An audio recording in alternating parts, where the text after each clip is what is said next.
These times are strange, it's quite surreal. It's never been like this. Remembering the good old days when we could hug and kiss. Back to gyms and restaurants and move through public settings. We'd give high fives and drink at dives, hold hands and dance at weddings. Now the days are longer, yet the darker in the way.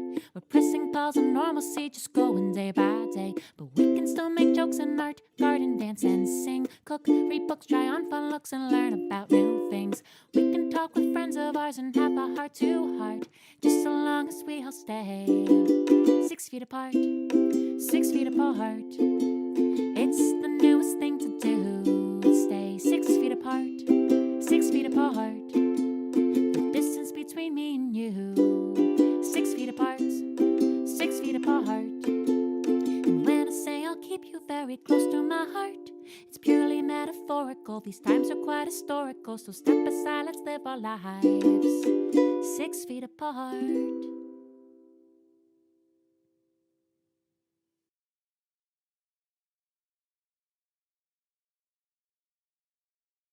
Hello, and welcome to 6 Feet Apart, Open Mic Slam. The grass is greener, and it is very green in California. What isn't green is white because it's buried under 10 feet of snow. But the drought's over. That's the good news. It's National Women's Day. Yay. And we got a lot of women storytellers here and one Canadian guy, so we're letting him slide. And it's going to be a good show. The grass is greener, and if it is greener on the other side, it's probably because a woman is doing the lawn over there. That's what I'm saying. National Women's Day. Am I right? We're going to get the party going. We want to say hello to the YouTube audience. Thanks for being with us. Put some love in the chat. We'd love to hear your comments. The storytellers go back and they watch the show, and they love to see your comments as well. Let us know who you are, where you're from. We've got folks here, I'm sure, from all over and international. Did I mention the Canadian guy?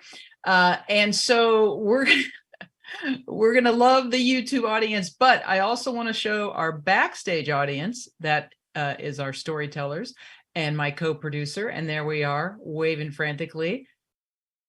Yay, backstage. And I want to call up one particular backstage individual because it's his birthday, and that's why he's in the backstage, because he's not going to be telling a story, but he's told before. Alan DeBay, how are you, Alan? I'm muted. That's what I am, Regina. He's still muted. I'm doing good. This is Alan. Happy birthday. Happy Thank birthday. you. We just had to call you up and see your face. We haven't seen you in a while, and I'm glad you came back here. And since your birthday falls on a show day, you got to come in the backstage, and you also get a free ticket to come tell on an upcoming show. So whenever you want to come back, Alan, that's our new policy. Anytime your birthday actually falls on a show date, you get a free ticket. So why not? So Alan, we hope to have you back here for an open mic. We'd love to hear you tell. Alan is quite a tall tale teller. So I think it's his birthday, but he could just be lying about that. We don't know. Alan, is it really your birthday? Yes, it is. Okay. All right. Well, Alan, we're glad you're here. Enjoy the show. And we will see you on the other side of the show, because I got to bring up somebody else next. I need to bring up our special guest, who is the winner from December's 'Tis the Season open mic, and it is Silvana Clark. She gets to come back and tell us how life has changed for her since winning, and all the accolades, and just how it's been going. I think she's been very busy. She's been to Broadway, I know, so a lot of things have happened for her since that time. So let's bring up Silvana. There she is. Hello, Silvana. Hello there. How are you? Just fine. Good. And how has life been? I mean, geez, I heard you won the Moth. You've been to Broadway. It's been crazy since you won. The worst part is everywhere you go, you get recognized after you win this show. And it's gotten so bad that, honest, now when I go out, I have to put on a wig. And then I wear glasses so that I'm not recognized, because otherwise people stop me for my autograph and you can't get anything done. So this is what you have to look forward to if any of you win as well. Oh, well, it's a burden that you carry, and you carry it lovely. And it's very appropriate for the grass is greener. So Yes, people it is. either they won't recognize you or they'll come by and try to mow your hair. That's right. So wonderful. And so the biggest thing, of course, you get the mug. I assume you got the mug of joy. I got it, but then when it came, I opened it up and my husband said, "Are you so vain that you ordered that for yourself?" So he didn't realize that you were nice enough to give it to me. No, that is the famous winning mug. And also you get, of course, the biggest prize of them all is you get to name the spinny thing. So tell us so we can get the show started. Silvana, what's the name of the spinny thing this week? The spinny thing, it's going to be very simple. Every time you need to say it, you will simply say the ta-da spinner. But every time it has to be different. So one time you might ta-da spinner. Maybe the next time you're soft. Maybe you have a French accent, whatever it is. But every time you say the ta-da spinner, it has to be different and unique, Regina. All right. I'm going to give it a go. And we are going to get it started with the ta-da spinny thing. There it is. Ta-da spinny. And we're going to spin the spinny thing and we'll see who our first teller is going to be to our virtual stage. Again, YouTube folks, let us know where you're from and what's happening, because we don't know what's happening.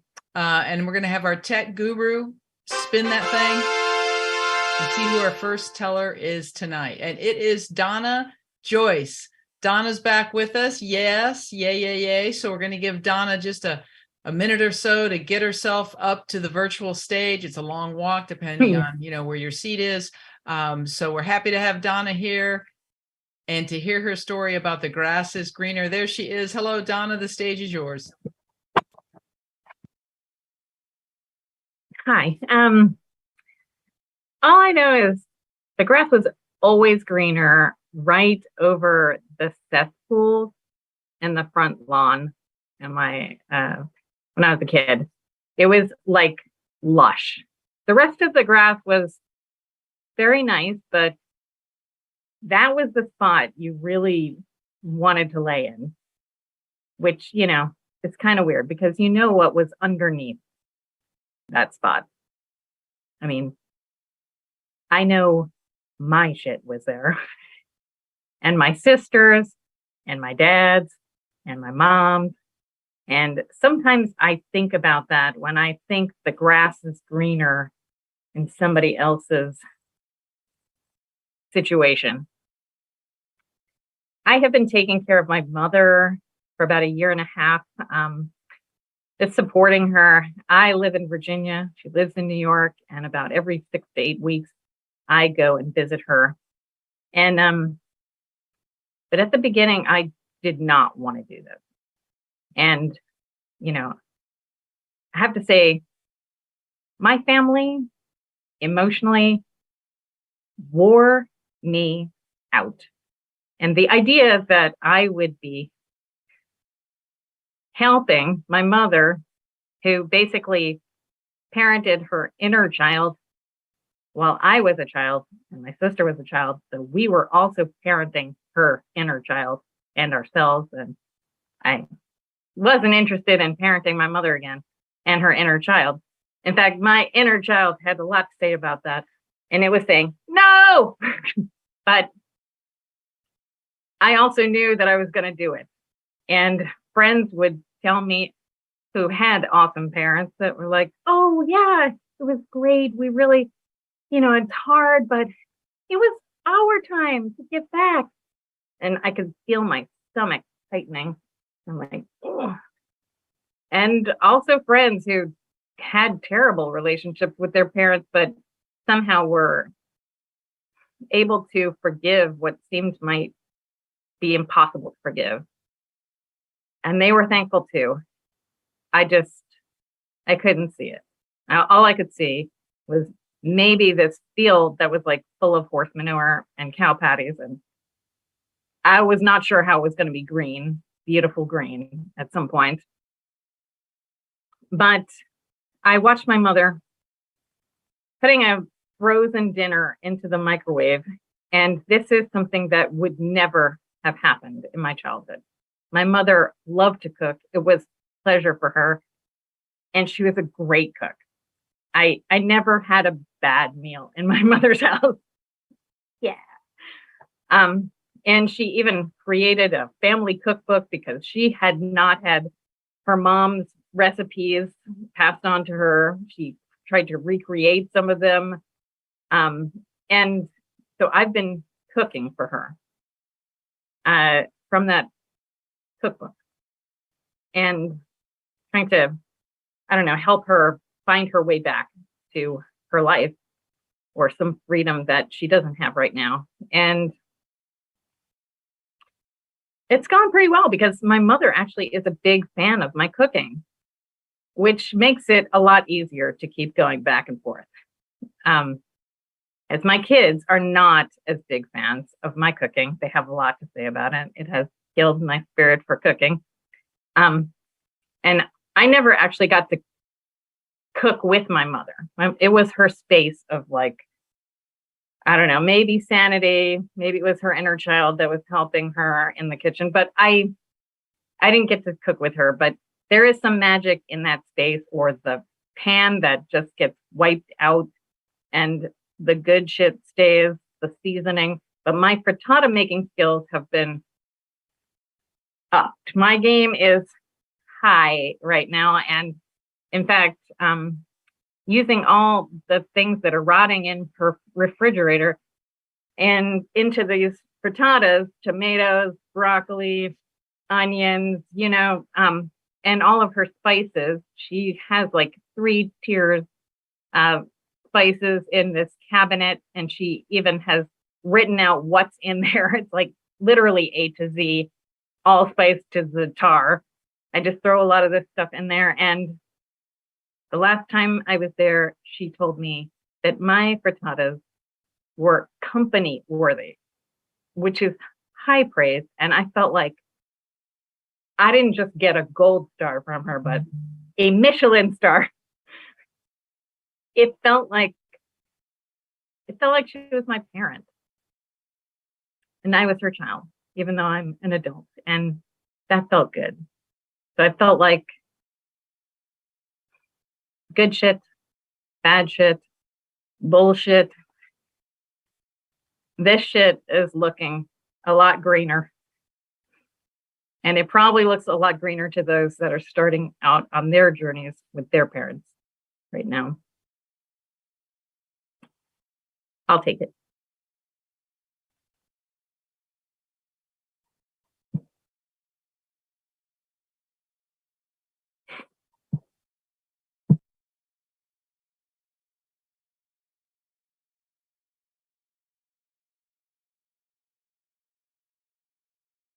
Thank you, Donna.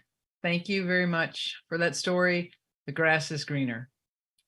Lawn care and cooking all combined together. We are going to keep it going with another round of the spinny thing. And this time it's going to be, I've got some new jazz hands. It's the spinny thing. Very much. Mark, spin the spinny thing. Oh, here we go. Let's see who it is. It is going to be, ta-da, Neshama. Neshama Franklin is with us. Neshama, the winner of our StorySlam. Don't be intimidated, folks. She's working her way to the stage, coming up the steps, making sure she's settled in front of the camera. It's a lot of tech stuff that needs to happen to make this all work. And there she is. It is a long walk. It is a long walk up to that stage, but you made it, Neshama, and take it away. Okay. Neshama, is that an Indian name? And then they look at me. Where did you get that name? Well, that's the story. Because when I was born in 1939, there were 2 popular names. One was Susan and the other was Nancy. And my parents were first, generation Americans, and they wanted to fit in. And so I was named, if you can believe it, Susan Rosenbaum. And, there's nothing actually wrong with it, but it certainly isn't my name. The only thing I liked about it, and this is a memory that goes back 82 years, is the song that came with it. Susie, little Susie, pray tell me the news. Goosey, gooses walk walking without any shoes. The cobbler has plenty of leather to spare. Won't you make dear Susie a shiny new pair? And I loved shoes as soon as they hit my fat little feet. I loved shoes, but I still didn't like that name. You know, I came to language and I knew it wasn't my name. So what could my name be? Well, I was entranced with the story of Alice in Wonderland, and I felt like her. I mean, sometimes I was very big and sometimes I was very tiny, and life was falling down the rabbit hole all the time. And so I said, could I be Alice? But it was a kind of a boring name, and I was a dramatic kid. So I plucked some others out of the air. Flair, because I was dramatic. Patrice, where did that come from? Zena with an X. And you should know I have a friend from elementary school who hauled that memory up without any prompting from all those years, those names that didn't get taken. But then, and you know what was wrong with Susan Rosenbaum? It kind of plods. And I wanted a name with a little more bounce in it. And then my parents made the mistake of telling me I actually had another name. I had a Hebrew name, a ceremonial name. You're not supposed to use it in real life. Now, they were not practicing Jews, but my mother's parents were very devout. And my mother's mother, Ruchel Grasnitsky, her mother, Nechama, had died. And that's the name I got. And when I heard it, I said, that's my name. And they looked stricken. They needed a Nechama in their house like a hole in the head. But I couldn't change it because I was in school. And you should know, when I got to school, I was, they said, you can be Susan number 4. And I said, I'm not number anything. But I was stuck with it. And I knew I was different. I knew I was an outsider. And I think I was kind of proud of it. On my high school yearbook, you know, when they have something under the picture, it was sui generis, which means unique. There's no one like her. But there were a lot of Susans out there. In any case, when I got out of elementary school, I could change my name. I was going to be Nechama, but I was a teenager and I thought I was very clever. I said, I think I'll call myself Nikki for nickname, with 2 Ks and an I. And there I was all through high school, Nikki, until I got out. And then I could claim what I knew now was my real name, except my African-American dance teacher, Donnie McHale. He said, baby, nobody can do that. You are Neshama. And I said, yes, that's my name. Now, for years, I have thought that, you know, you just change a C to an S, and it means the same thing. I recently learned that Nechama means compassion or comfort, which is a very nice sentiment, but not moi. But Neshama means breath of life. It means soul. Now, we all have souls and we're all breathing unless we're dead. But still, I got the name. I got the name. And I've had it ever since. And then I could ditch the Rosenbaum, which means rose tree in German. It's nice, but again, kind of plotting for Franklin, my married name. So here I am, Neshama Franklin. And you know, my birth certificate, it says Susan Rosenbaum. And I have presented documents, the birth certificate and anything else with Neshama Franklin on it. And not a soul has turned a hair all these years. No legal nothing. I got my name. I claimed it. Now, my poor sister, who was born 3 years after me, she got to be Catherine with a K and a Y. Catherine Elizabeth, I don't know where that came from. And her Hebrew name is Minnie Fiva, 2 names grafted together. She had no interest in becoming Minnie Fiva, but there I was. Now, one thing you should know is when you have a name like this, it really, it's hard for people. How can they say what? Neshama? Neshima? Oh, no, think of pajama. It rhymes with pajama. It runs through my family. My daughter, She's Malia, not the Molly my husband wanted. Her daughter is Akela. How many years of therapy do you need to counterbalance those names? In any case, I got the name. I'm proud of it. I claimed my name. Would that everyone knew the deep and real name they have. And if they want, claim it and make it sing. Thank you.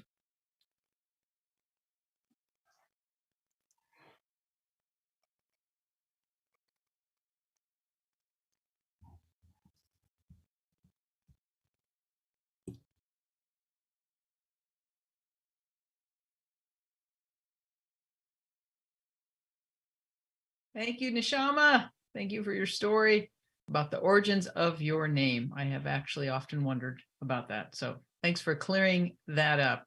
Hey, folks on YouTube, we got some folks out there. Let us know where you're from. Give us a little chat. We'd love to hear how you're doing. And thanks for being here with us. We're going to keep moving this along in the spirit of my assignment.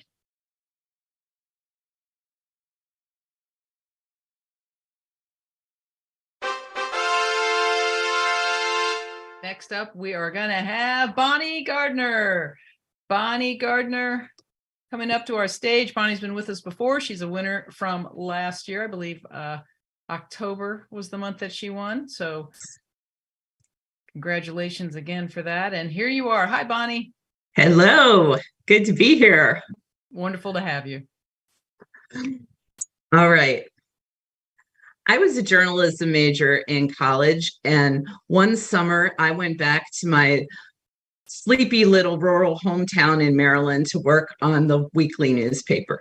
Now, don't get me wrong, I was thrilled to be working as a journalist, but I was a little bit jealous of my classmates who were going off to internships at big city dailies like the Miami Herald or the Dallas Morning News. But see, back then, internships at major newspapers did not pay anything, and I had to earn money for college. There was no way I could work for free all summer and pay rent in some place like Miami. So it was back to my childhood bedroom and a minimum wage job at the local paper. Now, one really hot July morning, I got this assignment to go and write a story about a park that was going to open in a few weeks. A wealthy heiress had left her 600-acre farm on the river to the state of Maryland, and I was going to go interview the park director and take a few photos. But when I got there, I looked around and I thought, how am I going to write a story about this? It's just fields and barns. There is literally nothing here. Well, I found the park director and he took me around, showed me where the picnic tables were going to be and the horse barn they were going to turn into a museum. And I was taking a lot of notes, but I was also thinking, I wonder what my classmate at the Miami Herald is doing today.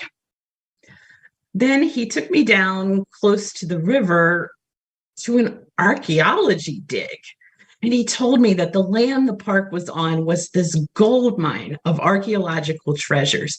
It had been inhabited by indigenous people for thousands of years, and then British colonists, and then the enslaved when the land was a plantation.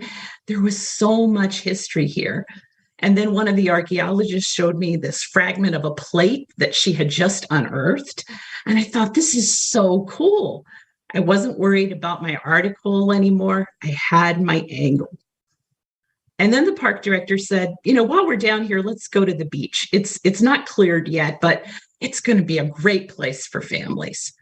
So we're walking on the beach and I'm trying really hard not to trip on the driftwood. And he's telling me about this pivotal battle in the War of 1812 that was fought just offshore, just where that sailboat is moored, where that couple is waving at us. And then we make our way down the beach, and the beach is starting to curve into like a cove.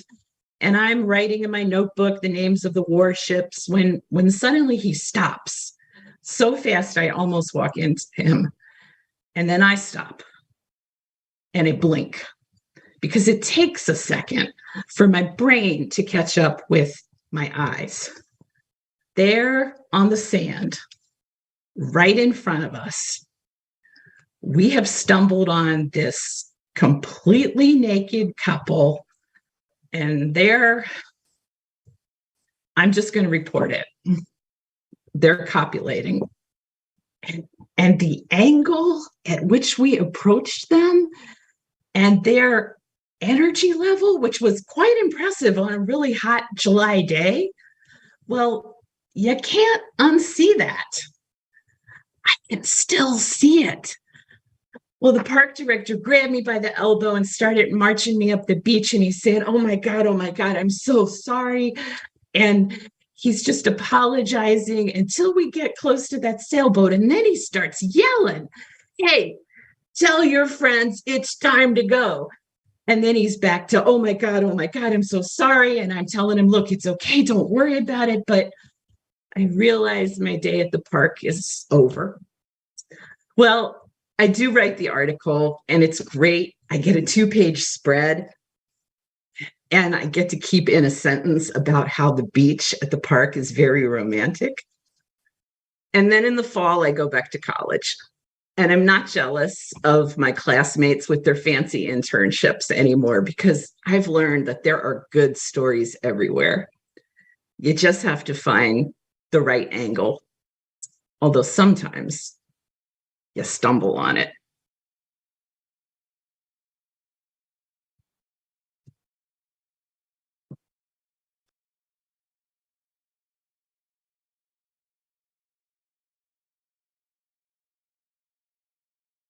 Thank you, Bonnie. Thank you for that vision that you can never unsee, and whatever image popped into all of our heads when you got to that part of the story, none of us can ever unsee any of that as well. So thanks for that. All right, we're gonna keep it moving along with the okay. When I was little, let's step back. My dad used to always, I don't know, he like talked in Pig Latin just to be fun. So we're gonna spin the ate a day inispe. All right, so let's spin that thing, Mark. Ate a day spinie inispe. Well, I was never that good at second languages. Let's see who's coming up next. We've got Tracy Starr, and Tracy coming to our stage, a winner from last year, coming back. We're glad to have you here. She's on the East Coast, so thank you for staying up this late, Tracy. Thank you. All right. Thank you, Tracy. Take it away. I was home from school sick the day the letter came. My stomach was in knots and my head was pounding, but I wasn't really sick. I was having an extended anxiety attack because I was waiting to hear if I was accepted at Boston University, my first choice college. And I was checking the mail about every 10 seconds. And finally, I saw it and I could see before I even opened it that it was the big envelope. And that means good news. And I tore it open and the first word was congratulations. I was in. I loved high school and I loved my friends and my family, but I just knew college was going to be magic. I couldn't wait to move to a new city and live in a dorm and have all these amazing new friends who were going to be so smart and talented and just be around all these brilliant professors who were going to teach me things that I couldn't even imagine and be part of like these great funny pranks and social clubs. And the next few months flew by while I waited to go to college. And I got to college, this open urban campus in the middle of in the middle of Boston. And well, I was homesick for a while, but I knew to give it a chance. And I did. I had a hard time making friends and I didn't love a lot of my professors. They weren't really brilliant. In fact, some of them were uninspiring. And I didn't find any social clubs that I really enjoyed. And I felt out of place. And after a couple of years, I just never felt like home. And my advisor didn't have any advice. And in this big open urban campus, I started to feel really stifled. And I felt that relentless anxiety attack coming on me again. And I thought, I got to do something. I got to get out of here. And I had a long talk with myself. I said, it's time to move on. And then I had a more difficult conversation with my parents. What do you think you're going to do if you drop out of college? My mother said. And I said, I don't know, just something else. And so the next few months, I sort of drifted from one thing to another until it came to me. And now I'm starting at a brand new school First day of school, I'm being shown to third floor classroom where they're giving out textbooks and materials. And I get a brand new train case full of supplies, a whole set of nail polishes, nail files, and cuticle nippers. I've always loved doing nails. I did my own and my friends and my family's. I did people's nails for prom and weddings. And now I'm going to manicure school so I can do it professionally. And I excel in nail school. I love it here. And on the last week of school, I take one of the little index cards off of the bulletin board, the job listings, and I book myself an interview at this punk rock salon in my favorite neighborhood, Harvard Square. And I go to the interview and I hit it off with the salon owner immediately. This is going to work out, I think, she says. And she hires me on the spot. I start at the salon. I can come to work every day dressed head to toe in black with purple hair. And I get to do the nails of Harvard students and Harvard professors, visiting lecturers and dignitaries, the parents of kids who are graduating and who are involved in special events and all kinds of tourists. I meet fascinating people, realtors and all professionals and just all kinds of people. And I love it here. This is my home. These people are like my family. But after a couple of years, a lot of salons start to open in Harvard Square and business starts to get slow and I can't pay my rent anymore. And I know that I have to move on. So I take a job down the street at the body shop. It's just down the street. I get to stay in the same neighborhood. I can even keep coming and visiting the salon. And it's a steady salary and it's good hours. And it's a store that I've gone to my whole life. I love the products here. And I'm told that they promote from within. And that if I stay with the company, I could work for corporate one day. I could be one of the people who decides what goes on the shelves in the store. And so I have images of working for this company for decades. And then when I start, the company treats the employees like garbage. It's a terrible place to work. It's the worst job I've ever had. And I think, I got to do something else. What am I going to do next? And I'm completely at a loss for what to do. And one day I'm walking through Harvard Square and I pass by the continuing education building. And I think, I know what I have to do next. And I grab a course catalog, I bring it home, I fill out the registration form, and I drop it in the mail. It's time to go back to school. Thanks.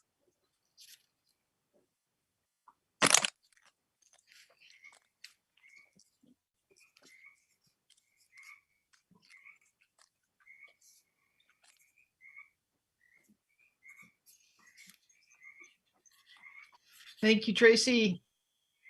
Thank you for that story. And we're going to keep it going. The stories are great. And I'm loving the grass is greener on the other side. So let's do that one more time. And this time we'll, in an homage to Brian, our Canadian. Ta-da, spinny A. All right. Ta-da, spinny A. That's your cute tech guru. There he is. Who's next? We've got Barbara Peterson. Barbara, welcome back to 6 Feet Apart. We're glad to see you. Make your way up to the stage. She's running. Ooh, she's breathless. Oh my gosh. Woo! You got there on time. All right. It's good to be back. I've been a lot of places and it's really great to be back. I love it here. Thanks. You're very welcome. Okay. I'm sitting in my car at the last stoplight before I reach my boyfriend and future husband Kent's house, eagerly waiting for the light to turn green. An inner warmth just spreads outward from my chest, transforming into a smile on my face. I've never experienced this sort of mellow joy with any man before Kent. And from the moment I laid eyes on, I felt drawn in a subtle but very profound way. It was different from any of the other romantic attractions I had ever felt, though I still can't say what the mysterious it was about him that turned my head. I mean, he was attractive in the wholesome, geeky boy next door sense. He stood 5'8". He was slightly obese. He had a Clark Kent-like square-jawed face, and light blue eyes behind glasses, but just not the sort of I would imagine that would turn many women's heads, let alone my own. You know, it's easier for me to say what the attraction wasn't. It wasn't the hot lightning strike of sexual chemistry. I didn't hear an angelic choir singing "Some Enchanted Evening," or a voice from within screaming, "He's the one." In hindsight, it felt more like a silent, subtle foreshock of the emotional earthquake to come, one that would eventually shift my heart's gravity towards him. There were a lot of other reasons I found Kent special and different from the others. He was unselfconscious in showing me through words and deeds that he adored me, flaws and all. I was especially moved by his thoughtfulness. When my beloved cat Riley was hit by a car and we had to go pick him up and identify him at the pet morgue, he put on the same dark shirt that he wore to my mother's funeral a couple of months before, and he went in to get him because I was inconsolable and there was no way that I could see Riley dead. And he always had my back, no matter what. Even the time I got angry after his car had been towed while we were out, and I made a drunk and disorderly ass of myself by threatening the toll lot attendant with, "I know karate. I'm brown belt first cue." When I awoke the following day, I was so hungover and I felt so much shame and totally unlovable. And I was so afraid he was going to break up with me. So I started to apologize, but he just smiled and kissed me and said, "Forget about it." And he meant it. He never spoke of it again. We were alike in important ways too, though. We both were self-sufficient and we could spend the whole day in our small townhome doing our own separate thing without feeling neglected by the other. And we shared a quirky and often black sense of humor. We both loved science and science fiction. We went skiing, hiking, camping. And in ways that we weren't alike, we were complements. He was the calm and stoic ground to my more emotional lightning. He was the tortoise to my hare, the ant to my grasshopper, the boo to my bay, the yang to my yin. And yet, what surprised me the most was not just the ways he added to my life, but what he subtracted from it was even more valuable. Because with him, there was an absence of restlessness that had been an undercurrent in my previous relationships. Before, there had always been this niggling thought that someone better might come along, that suitor charming was just maybe around the next corner, or in my next class, or sitting on the next bar stool. I always had this fear I'd be trapped in the wrong relationship, always looking over my shoulder for someone or something better, though I didn't really have a well-defined idea of what better was. You know, just the typical Cinderella fantasies that there undoubtedly was some hot, rich, famous movie star rock icon out there looking for a soulmate, and I had to be available. I discovered this valuable absence one day when I was having lunch with my brother Rick, a ladies' man since emerging from our mother's womb who never missed an opportunity to charm any woman nearby, and he was very good at it.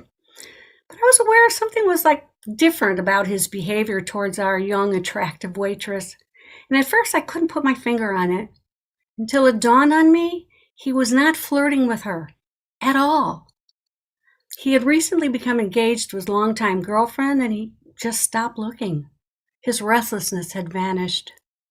And that's when I realized I also had stopped looking, because in Kent I had found someone that felt like home.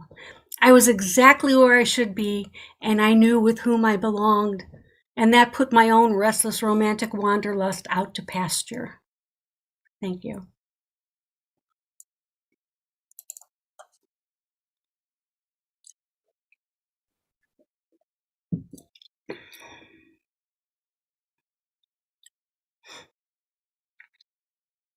Hi, everybody. Thank Oops, you, still Barbara. going. No worries. Thank you. Let me Thanks shut for the this off. story. And we are going to keep it going, but only in reverse. So spinny da-da, everybody. Spinny da-da. I'm always hoping that the tech guru is going to be able to keep up with me on this. If I keep doing jazz hands, he'll start spinning it. There we go. Next up to our stage is Julie Bradshaw. Excellent. Julie, welcome back. Make your way up to the stage. Hope you don't get quite as winded as Barbara did. I know it's a big theater and all, but there you are. Welcome. Thank you.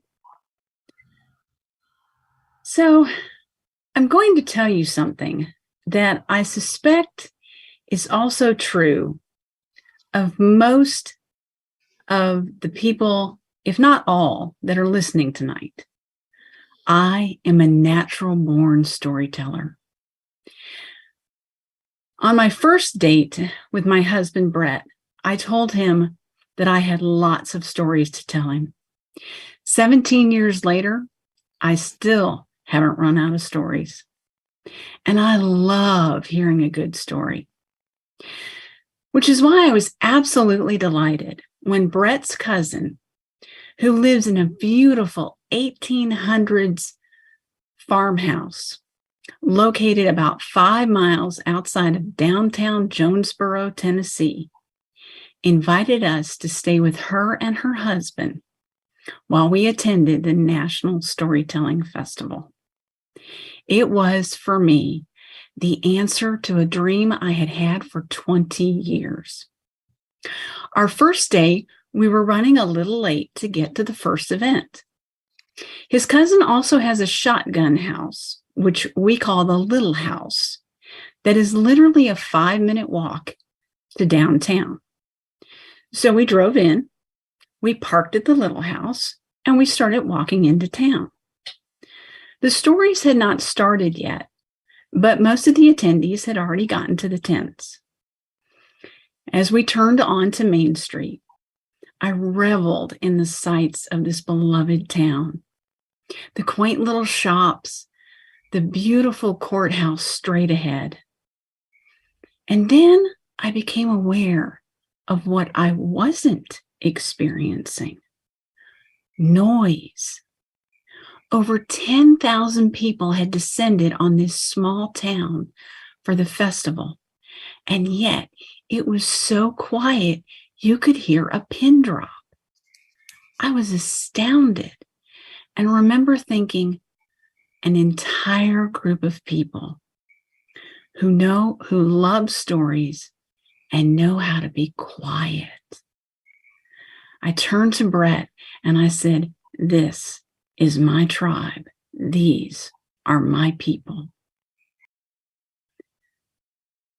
Well, that day we listened to so many amazing tellers who made us laugh, cry, and laugh until we cried. And I felt a twinge of envy. The tellers looked like they were having as much fun as the audience, and they were getting paid to do it. I wondered what it would be like to be up on stage telling stories. Several years later, Brett and I went to the annual Storytelling Festival at St. Simon's Island, Georgia. And I did something I have never done before. The first night, I saw Sheila Arnold, one of my favorite storytellers, in the back of the room. I said to Brett, "I'm going to go introduce myself to Sheila." And he said, "Really?" "Yes, really." Next, I saw Josh Goforth, another favorite teller, and he was up on stage getting ready for the evening's performance. I said, "I'm going to go introduce myself to Josh." And Brett said, "Really?" The next morning, Andy Offit Irwin, the show's MC, announced that there would be a sign-up in the lobby for the open mic that afternoon. I turned to Brett and I said, "I'm going to sign up for the open mic. I'll give you 3 guesses, and the first 2 don't count," as to what Brett said. "Really?" So what made me decide at that particular point that it was time to do an open mic? I felt so comfortable with the people at the festival, both the tellers and the audience. It was a remembering that this is my tribe. These are my people. I knew it was time. I had a story in mind. I didn't have anything written down, just had it in my head. And on the next break, I told it to Brett. He timed it, and he made some suggestions. I've discovered he is a natural story coach. I revised it, told it to him again. He timed it. There was a 7-minute limit, and he said, I think you're good to go. Now, when Brett hears a story that he really enjoys, he says one of two things: nailed it or knocked it out of the ballpark. When I got finished telling my story and got back to my seat, Brett looked at me and said, nailed it. And indeed, it felt wonderful being up on stage, telling to an engaged audience. I've been telling ever since, virtual and in person. So, is it easy being a teller? Yes and no.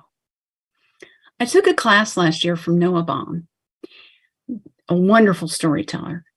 And at the end of the class, someone said, what I've learned is how much work goes into making telling a story look easy.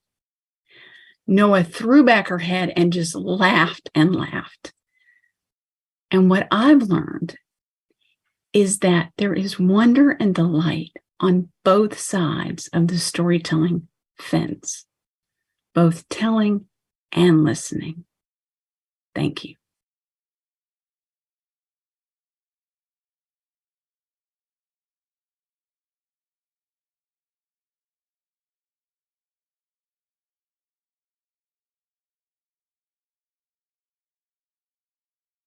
Thank you, Julie. Thank you for that. I hope to make it to Jonesboro and to some of those festivals one day. All right. Julie mentioned those phrases, nailed it or out of the ballpark. And you know what else I'd say? If someone hit it out of the ballpark, they'd say, ta-da, which is what my son would say if he can ever hit a home run. Yeah. All right, let's spin that thing. Mock. Here we go. Who's up next? We're getting down to the last few tellers, and we have Brian, our Canadian, is here. Brian Nazamak, welcome to our stage. Good to have you. I think we have more snow here than you do up there, Brian. I don't think so. I don't think so. We're importing it if you want some more. I was going to say, have you been stuck in your house for 10 days? Because there's a lot of people here that haven't gotten out, but. We were in for a while, then because we're used to plowing and shoveling, we were out, then we're back in, we're out. All right. Take it away. I'm 8 years old and I go to the film house for the first time. I see a movie and I fall in love with the idea of being on the big screen, of having my close-up of being a movie star. Just one small problem. I don't think I'm that good an actor. It's pretty well reinforced by my public school performing career, which included being a boy, a pirate, and policeman number 2. I never had a character that actually had a name. And I knew if I wanted to be a movie star, it meant a lot of study, a lot of work, a lot of going out to auditions, a lot of talent, or in my case, having an uncle that donates $10,000 to a movie and tells the producer to give his nephew a part. That's how I got the movie Highballing, starring Peter Fonda. I went to the opening of the film, and there it was, my name, the final acting credit, Warehouse Man, Brian Nazamak. I was happy, but thinking about it, it really should have said, man on warehouse loading dock with red toque, behind boxes, Brian Nazamak. I mean, you couldn't see me. I didn't say anything. And I didn't think there'd be much of a future. I did audition, but I did lousy auditions. And I hated the rejection. But then I started to do live performing, some improv, some stand-up, some storytelling. And it's 4 years later, I'm in Montreal performing at the Yuck Yucks Comedy Club. I'm the feature act on a Thursday night. It's 10 minutes before the show's to begin, and Howie Mandel comes backstage. There's the director there to see him and how he wants to go on. I said, take my spot because no one follows Howie Mandel, and I became the host. It's the end of the show. We're sitting around backstage having a beverage, and Howie comes back to tell us He's been offered a lead role in a film they're shooting the next summer in Montreal. And he tells me the director wants to see me. I'm like, okay, I didn't know why. I meet Les Rose, and he says, thinks I'm kind of talented and that he's offering me a part of Sheikh Fauzi Ibn Fauzi, because back then I had a beard and I looked kind of sheikish. And I said, great, I'll do it. I went home to Toronto and thought about what it was going to be like, because Gas was going to be the summer blockbuster that next July. 640 screens across North America, the cannonball run of that summer. The day before they fly me to Montreal, they take me to the set in a limousine. I go to wardrobe, I go to costume. They take me to my very own Winnebago where there's snacks and water. And I sit there, I go over my script. It's going to be the first scene I have in the movie. I review my lines. I know them off by heart. And I sit there and I wait, and I wait, I wait, and I wait. And I'm getting bored. I'm getting tired. It's 4.5 hours later. And then, Mr. Nasmok, on set, please. This first scene, I'm in the back of a Cadillac driven by my driver. And we're going to this gas station with a huge lineup. My driver and I get in a fight. He leaves. I get out of the car and I'm told to move the car out. I get in the front, I look at the dashboard, I'm not sure exactly what I'm going to do. And then before I could put the car into gear, the director goes, okay, fine, let's go. Go to position 1. I'm sitting in the car thinking about it. It's finally happening. I'm going to have my debut on the silver screen, my close-up. And then I realized I never told the producer I don't have a license to drive a car, but never mind, it's most likely in my character. Speed, action. We drive up, we fight, it's going wonderfully. My driver leaves, I get out of the car, I get in the front seat, I look at the dashboard, P-D-N, cut, can we cut please? I messed up. I'm not sure why the whole crew is looking at me going, what the hell is he doing? Because I find out an actor does not cut a scene, a director cuts a scene, because if an actor cuts the scene, the director could storm off the set, the shooting day could be over, the actor could spend the whole night thinking he's going to be fired the next day and show up on the set. But I'm not. We do the scene. We do the scene again. We do the scene again. The reverse, the close-ups. And it's getting kind of boring because all I have to do is, it's continuity. I have to remember when I move my hand. I have to move it at the hand at the same time each time. And after a couple hours, I'm really bored with this, but it's all to my goal of being on the silver screen. And for the next 10 days, I shoot 6 scenes. It's always the same, but I don't care because that next summer, I'm going to be a star. July 7th, the film opens in Toronto and 40 people come with me to the opening and we sit there. 10 minutes into the film, there I am on the screen. There's a lot of applause, except a few people who aren't with me don't know why there's this applause. I watched the movie and I don't think it's that great. And all of a sudden, a couple people leave and then a couple more people leave. And by the end of the film, it's just me and my friends there. I go to Ottawa the next day to hide out. The film lasts for 2 weeks, not 1. The only review says it shouldn't be held against me if I have a career in film. I think I won't. But somehow I get invited to do 3 other films. It's always the same. If I'm a Cuban cab driver or a Hasidic Jew or a bombing comic, it's just repetition. I don't feel creative. I don't want to do this anymore. And I tell my agent, forget it. I'm not auditioning for films anymore because I want to go back to the stage. And I get back to the stage and I tell my story. I'm spreading my word. I'm hoping that I am making some kind of a inspiration. And I realize that, you know what? The grass is not always greener on the other side of the screen. Thank you.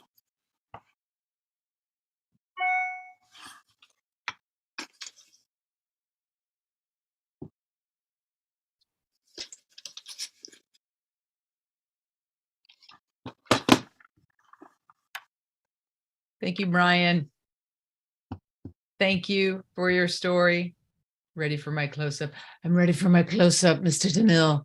Ta-da! All right, let's move it along to the next one. 2 more storytellers. So let's see who's going to come up to our virtual stage now. I'm muted. No? Claire's laughing. I can see Claire going, what? She's being crazy. Mary Miller. Mary Miller. Mary is new to our show. We're happy to have her. Everybody show her some love as she makes her way up to the stage and figures out the whole unmute thing and find that button. It's always tricky. She's Got there. it. Yay, you're here. Great, Mary. Welcome. Thank you. Thank you. It is a long walk. The Yeah. rumors are true. Yep, exactly. Oh, take it away. All right. Well, at the tender age of 24, I fell in love and got married. Now, that may not seem too significant because that's kind of a thing that people do, right? But I had not experienced a whole lot of life. I had lived with my parents. I went to a local college. I'd never lived in a dorm. I'd never lived away from home. But I fell in love. I went to a cowboy bar. Does anyone remember the urban cowboy days? John Travolta, Deborah Winger, two-stepping to Texas music. I went to the local cowboy bar quite a bit, to tell you the truth. A little place called Screamin' Willie's. Now, Screamin' Willie's was the local cowboy bar to go to. And because I went there quite a bit, I entered one night and in that bar back in the day, it was smoke-filled. There was smoke in the air. And actually at that time, I thought it was kind of sexy. I was like, I'm in a movie. I'm like in some really big thing. And this is a cowboy bar. And who knows, maybe romance will hit. Their tagline was a half an acre of dancing and romancing. So I was pretty sure I was going to find me a cowpoke. Well, I looked around and sure enough, it happened. The DJ standing behind the DJ booth had a black cowboy hat on, and his name was Steve. He was dashing, he was gorgeous, and he was in charge. He had control of the music. He could make things happen. I was in love. In my mind, things start swirling around. I'm Deborah Winger with the white cowboy hat on with the feathers in the front. He's John Travolta with the black cowboy hat on and the belt buckle. They even had a bull, El Toro, the bull you could ride. They said it would turn, bulls into steers? I didn't quite get that, but apparently there's something to it. Anyway, I realized that he was the one for me, and we did get married indeed. And we lived together for 6 years. He was a good guy. Things are going good, and I'm content for the most part. And I get a golden retriever, so life is really getting good. If you get a golden retriever, that's pretty much a gold standard, so to speak. So things are rolling along, but pretty soon I'm kind of feeling like, well, this Western is coming to an end. It was not the Bonanza, Cartwright's, kind of romantic thing that I had hoped that it would be. I mean, in my mind, he could be for a while Adam, the swarthy older brother with the dark hat. A lot of the girls like little Joe, but honest to goodness, I kind of thought Adam was better. Anyway, we went along for a while, but pretty soon I realized it wasn't going too well. And I was kind of wondering what life outside of marriage might be. So I two-stepped my way out of my marriage, and I needed to find a place to live with a 90-pound golden retriever. And suddenly at work one day, as I'm looking and asking, one of my friends at work said, well, listen to this. Synchronicity, Mary. I have a friend who needs a roommate. Her name's Daisy.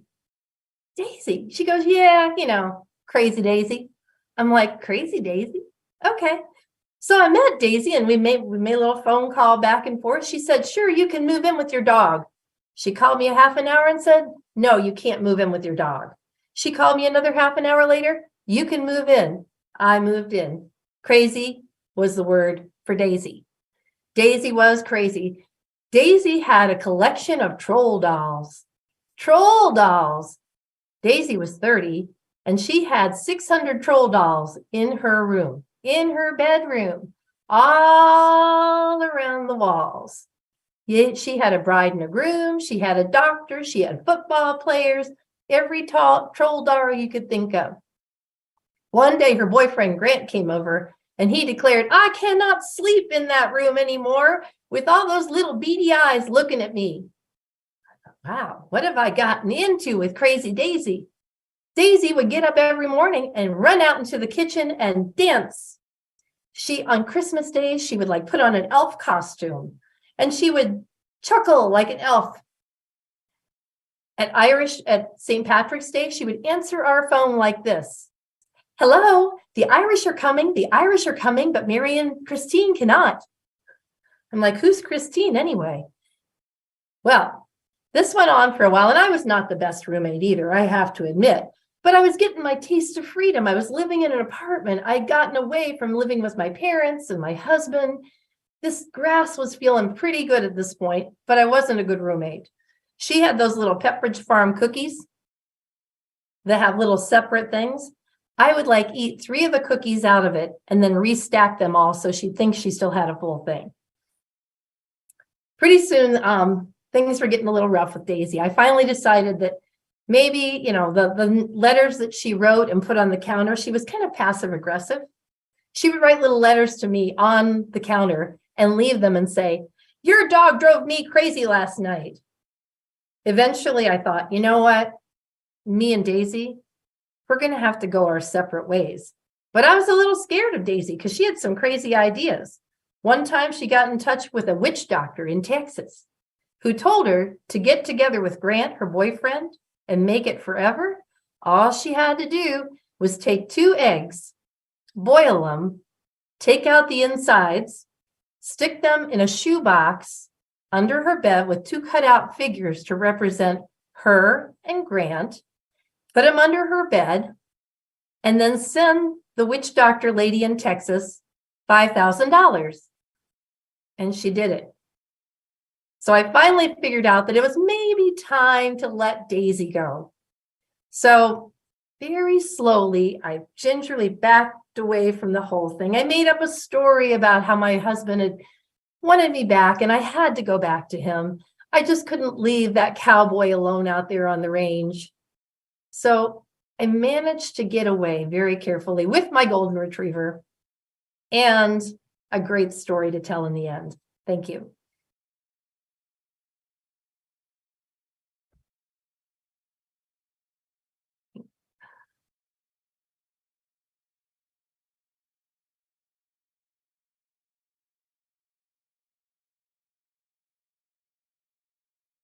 Thank you, Mary.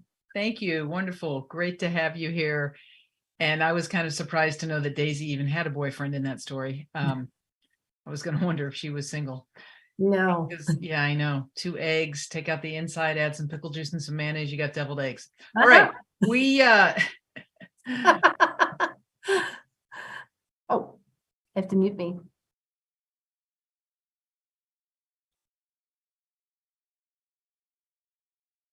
Jessica Robinson.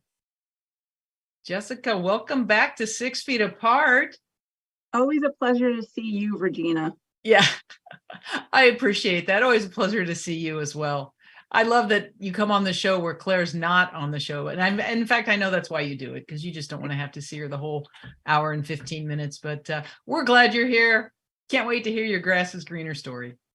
Thank you. Thank you. Good to be here. Dating Roy was like being a defendant in a trial, and Roy was the prosecutor. And he, as prosecutors do in these situations, never believed me over like the stupidest stuff too. Like, on our 3rd or 4th date, we had that whole, past relationship conversation. And he told me he had 2 serious relationships and I had 3 serious relationships winning. And he said, he told me about why and how he had dumped his girlfriends. And then I was going to tell him why I had broken up with the guys in my life. And before I could say anything, he said, so why did they dump you? I said, well, actually, I was the one who did the breaking up in all 3 situations. I broke up with them. And he said, no, really, what's wrong with you? Why did they dump you? And no matter how much I tried to defend myself, he wouldn't believe me. And that was kind of how our whole relationship went. It was just really dumb stuff that I tried to convince him about. Like, he didn't want to be in an exclusive relationship. He wanted to keep his options open, which I was fine with because he worked all the time. I only ever saw him maybe one day a week. And so I had a lot of free time, you know, plus I was pretty sure he wasn't the be all end all. So I wanted to keep my options open. And so I continued to date other guys. And this one time, this was about 6 months into our non-exclusive relationship, he asked me what I had done that week. And I told him, I was honest, I had gone on a date. And he said, no, you wouldn't. Who'd go out with you? And well, he would, for one thing, but it didn't matter what it was. He just never believed me. It's like he couldn't believe that anyone else would want me the way he sort of maybe wanted me. And so you might be asking yourself, why would I stay with him for 6+ months? And you could chalk it up to the fact that I like a good argument. Although by about that time, the arguing was getting a little tedious. But the other thing is, you know, how busy he was with work. Well, he did IT. So he did IT for me. So I had free tech support, and that was really kind of worth putting up with a lot. But around that time, I not only was I getting a little tired of the constant need to defend myself, but there was this other guy that I'd had my eye on for 2 years. For 2 years, we'd been flirting back and forth online. Only he was in a relationship, or I was in a relationship, or we were both in a relationship, and he was suddenly single. And I didn't want to miss out on the opportunity. So I thought, it's time to say goodbye to Roy. So I broke up with him. And in typical Roy fashion, he didn't believe me. I said, Roy, I think we should go our separate ways. And he said, you wouldn't leave me. You love me too much. And I said, well, actually, I think this relationship's, it's over. And he said, okay, so I'll see you this weekend. And I said, no, this is goodbye. I'm saying goodbye now. And I felt like maybe it sank in, because then he said, okay, well, why don't I come by this weekend? I'll bring back the stuff that you left at my place and we can talk. And it had been almost a year by now. So I thought, oh, okay, I owe him that. And he did come by that weekend, and he did bring back my stuff. And then he also brought a diamond ring to propose to me, because he didn't think I was breaking up with him because I really wanted to break up with him. He thought I was breaking up with him because I wanted to marry him. So I said, no, I really meant the whole breaking up thing. And then, of course, as you might suspect, he got angry. And he told me I was insane, and he stormed off. And I thought, well, okay, I think this time it's actually goodbye. And then I immediately jumped into a relationship with that other guy, and he had lots of time for me. And we spent so much time together that I kind of forgot to change my passwords. And you see, tech support, he knew my passwords, and I know that he knew my passwords because about a week later, he sent me this really, really nasty email that made it very clear that he had read all of my correspondence with that other guy. And then he, of course, accused me of all sorts of other things, like how many men did I cheat with, and do I have to go get tested for an STD? By the way, no. And then he ended the letter very kindly, I'm sure he thought, with, I hope you're happy with that other guy. But just so you know, the grass isn't always greener on the other side. Well, that was 15 years ago, and I'm still with that other guy, Bart. He and I are married now, and I'm hoping by now that Roy finally believes that I dumped him, or at the very least, believes that our relationship has ended. And, you know, Bart and I have been together this whole time, and our relationship isn't perfect, but believe me when I tell you, the grass is definitely greener on this side.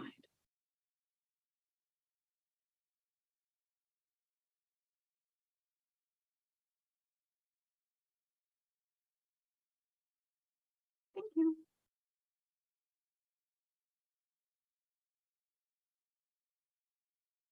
Thank you, Jessica. Thank you for the story where the grass really was greener. Sometimes it is, sometimes it isn't. All right, so that's our tellers. We had 9 tellers tonight, and birthday boy Alan DeBay, but we couldn't convince him to come up on stage at the last minute, although I'm sure he could have come up with something from his repertoire. But we are going to now, I'm going to bring back each of the storytellers because we're about ready to go and vote. So I want you all to be able to see them and be reminded of their stories. So I'm going to bring them back in reverse order. So the first one to bring up will be Jessica Robinson, The Dating Game. There she is. All right, the happily married, hopefully broken up with Roy. And next, Mary Miller, Random Roommate Disaster. Mary. Brian Nazimok, Ready for My Close-Up. Hello, Brian. Julie Bradshaw, Becoming a Storyteller. Barbara Peterson, her story of Romantic Wanderlust. Before Barbara, we had Tracy Starrin, and her story, School, Work, and Then What? Bonnie Gardner told us about the internship. And we had Neshama Franklin, who told us how her name Neshama came to be. And first up, we had Donna Joyce, first on our stage with Why the Grass is Greener. So those are all our tellers. And now we're going to ask you to go over to sfapshows.com. So there it is, sfapshows.com. And you can vote. There's a red star button that says vote. So go to that. There'll be a voting page and you can vote for 2 different tellers. So favorite story, second favorite story, one you love, however you do it, you get 2 votes. And in the meantime, we are going to bring Silvana Clark back up. She is going to be our guest teller and tell us a story while the voting is happening. And we don't have to spin it, but I would call it this Silvana Story Spinner if I were to have to spin it. But we're just going to bring her back up to the stage and hear what she has to say. And there she is. Hello, Silvana. Hello. Well, first of all, Regina, you were very, very creative in your ta-das. I didn't think you'd have so much variety. That was great. I was like desperately wanted to search the house for props. I'm like, God, if I'd known in advance the things I could have done. So yeah, I was working with limited stuff, but thank you. And that was entertaining. Thank you. That was a whole new twist to that. So appreciate that. All right, Silvana, All right, take it away and welcome back. Thanks. It was a low-key Friday night. My husband and I had planned on eating most of the giant pizza that we had brought home from Costco. And then we were going to see what all the hype was about with Squid Games. My phone rang. I knew the number and I knew if I answered it that we would be having more than pizza and squid, but I answered it. And a friendly caseworker said, Silvana, can you take a boy this weekend? And this is a typical call we get as foster parents, where we take the kids for 2 or 3 days while the caseworkers find long-term foster homes. So 15 minutes later, I'm down at the Central Services Office for Foster Children, and I'm introduced to a boy we will call Gary. And I say, hi, Gary, and he interrupts and says, I hope you have video games. Otherwise, you won't be able to manage my behavior. And I smile because we have no video games. And then I help him get in the car and he says, give me your phone now. I need to play games on your phone or I take off my seatbelt. And he was a little confused because I told him I didn't have my phone because I always forget it. And driving home, I tried to distract him and I said, hey, we have a pool across the street. You can go swimming and we have scooters and bikes and soccer balls. He starts kicking the back of my seat and he says, you better have video games, woman. Gary is 6 years old and sad, but this type of behavior we see a lot. I mean, these foster children that come, they're angry, they're scared, and they lash out. Some of them come and they have cigarette burns on their body. But my goal is to create some positive memories for these children when they're at our house. And Gary is thrilled to have the pool to himself because no one else uses our community swimming pool. And then he says, I like to dig. Can I dig in your yard? And it's a very weird request, but I thought, why not? And Gary and my husband spent a pleasant afternoon digging holes in our backyard. Now, Gary loved anything to do with food. You see, he lived with his dad in a car, and then foster families or the social workers would take Gary, put him in a foster home. His dad would say he's in rehab. Gary would go back to his father until he came to school with bruises, and it was a vicious cycle. And because his dad couldn't cook anything, Gary was very skinny. And so he loved food. And then I handed him a little box that said Gary's Snacks. And he touched every apple and every piece of fruit leather and the string cheese. And he said, can I really eat all of this? And Sunday night for dinner, we had pork chops, mashed potatoes, and peas. And he is just shoveling in the mashed potatoes.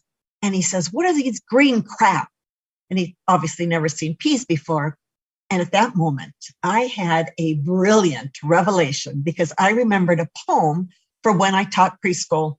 And I went and I got the little plastic bear, that we all have filled with honey. And I handed Gary a butter knife and I said, do what I do. And I spread some honey on my knife. And then I put 6 little peas on top and Gary did the same thing. And then I said, I eat my peas with honey. I've done it all my life. It makes the peas taste funny, but it keeps them on the knife. And Gary and I ate our peas. And his face lit up and he says, that's almost as good as a video game. Do it again. Do it again. And so 4 times I said that little ditty as we put honey on our knife. And relax, it was a blunt knife. And he'd smash the peas on top and we would eat them. And when kids come to our house, I always think, is this worth it, the time we put in? Are we creating memories? Will they remember us? And in the next 6 months, we had 12 more children come to our house as foster children, not all at one time, believe me. And one afternoon, a van pulls up and it's from the foster family situation. And there's a little boy inside, but he won't get out. And it's Gary. And I say, Gary, it's so good to see you. And it takes him a few seconds to realize who I am. And all of a sudden, he jumps out of the van and he yells, hurry up, we have to eat that green crap. He runs in the house, jumps up on our counter, brings down our little honey bear, and hands me a knife. And I'm frantically defrosting the frozen peas. And he says, let's do it. And he spreads the honey on and he smashes the peas on top. And then together in perfect unison, we say, eat my peas with honey. I've done it all my life. It makes the peas taste funny, but it keeps them on the knife. And I look at Gary's face and it's just shining. He's so happy. And I realize that maybe I can give these kids a little bit of a positive memory, even if it just involves peas and honey. Thank you.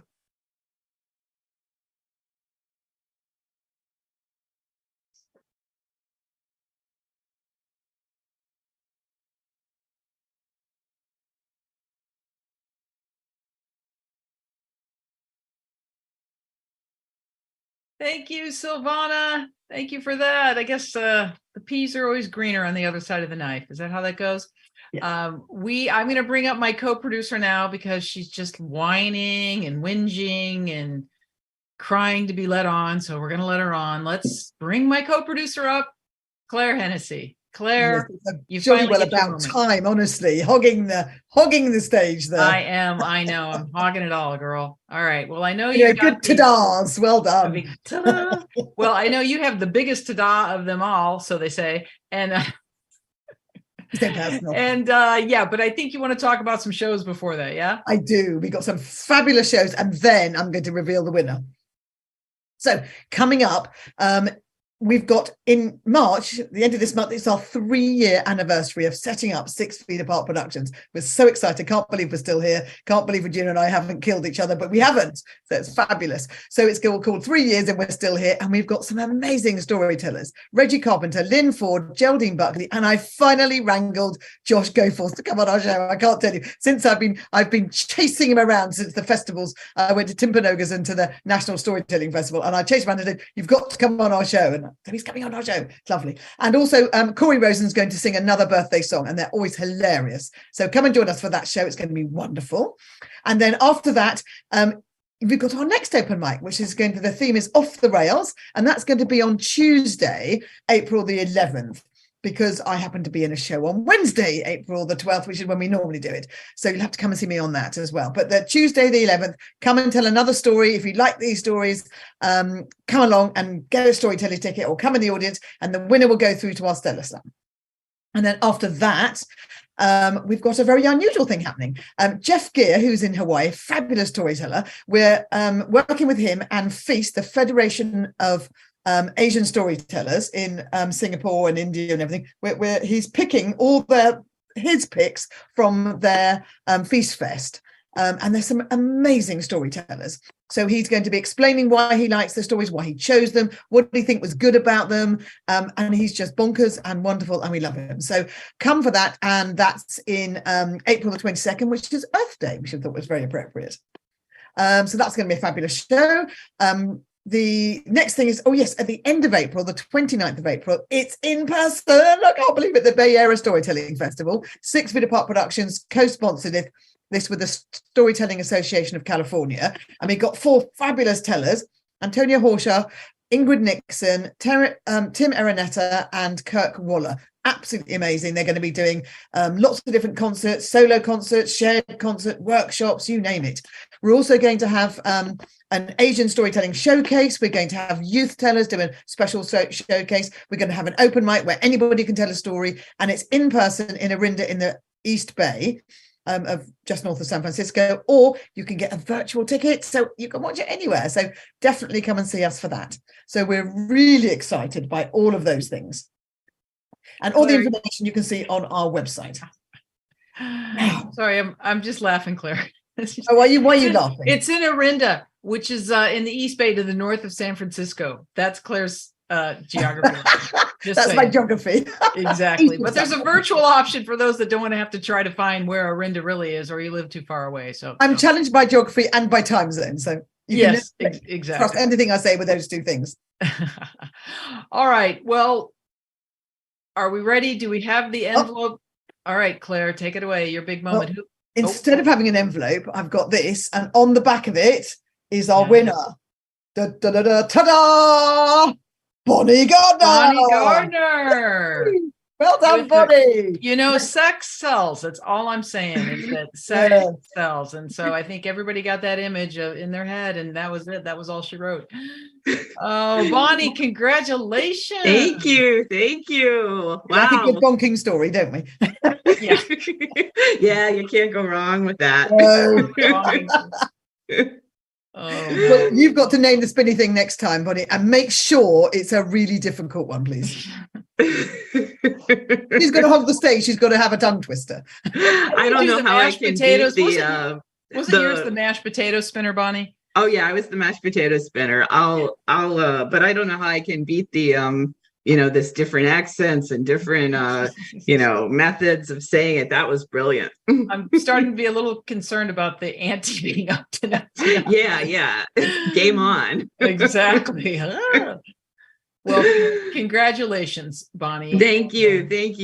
This was a fabulous show. Everybody was fantastic. It was wonderful stories. Honestly, they're really good, as always. I mean, it's so rare that we ever get anybody. Well, I wouldn't say it anyway, a bad story, but no, they genuinely are really good. We love this.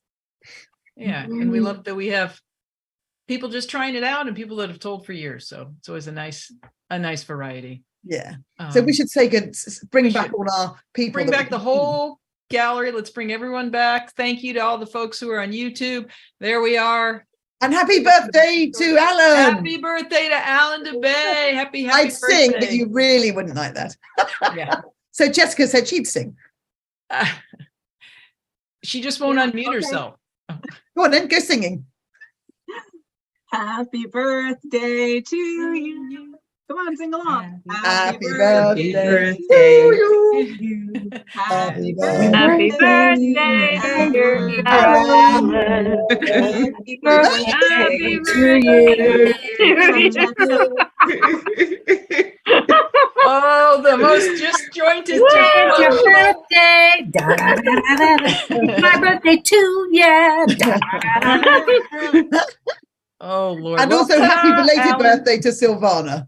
Yes. Great story. Yes. Thank you so much. All right, everyone. Good night. Thanks again to the YouTube. Claire will be in touch about if you want your individual videos, but everyone, thanks for coming. Stick around backstage so we can chat a little bit. Good night. Night. Bye. 6 feet apart, 6 feet apart. It's the newest thing to do. Stay 6 feet apart, 6 feet apart. The distance between me and you. 6 feet apart, 6 feet apart. And when I say I'll keep you very close to my heart, it's purely metaphorical. These times are quite historical. So step aside, let's live our lives 6 feet apart.